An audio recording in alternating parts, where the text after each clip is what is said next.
What if the next Pokemon game was a prequel set 3,000 years ago during the war in Kalos? Think about it, it would make sense. That war pretty much set all the events in X and Y into motion, and even though we kinda know what happened during the war, we still don't have all the details. It would be a good change of pace and an interesting way to continue the story. Mega Evolution would probably still exist too. According to Zinnia's grandmother in Omega Ruby and Alpha Sapphire, Mega Evolution was first discovered by the first meeting of humanity in Rayquaza. That was probably some time ago, maybe even before the war in Kalos. Pokemon looked exactly the same back then too. They showed some Pokemon from different regions during the Kalos War cinematic in X and Y. They're no different from the ones we see today. That means Game Freak would be able to make a prequel much more easily since they wouldn't have to worry about altering the looks of any Pokemon. Then again, I'm not exactly sure why that even crossed my mind. It's only 3,000 years, not 100 million. There are some things that would definitely have to change in a prequel like this though, and one of those things would be gym leaders.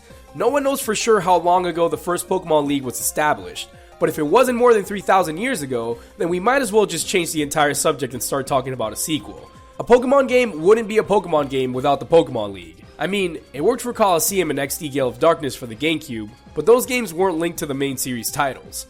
If there is no Pokemon League, then there is no prequel. At least, not during that time frame. And what about the gym leaders? Every single one of them would have to change. Unless you mean to tell me that all of them are more than 3,000 years old. The only character from X and Y that we would see in a prequel like this would be AZ. And that's pretty much the whole point, because there's a lot about his past that we don't know about. And maybe we'd learn a lot more than just that.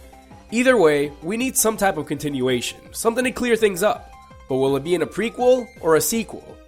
If you guys didn't know already, I started a campaign on Indiegogo to raise money for a new computer. You can find more details on the page itself and a link to it in the description down below.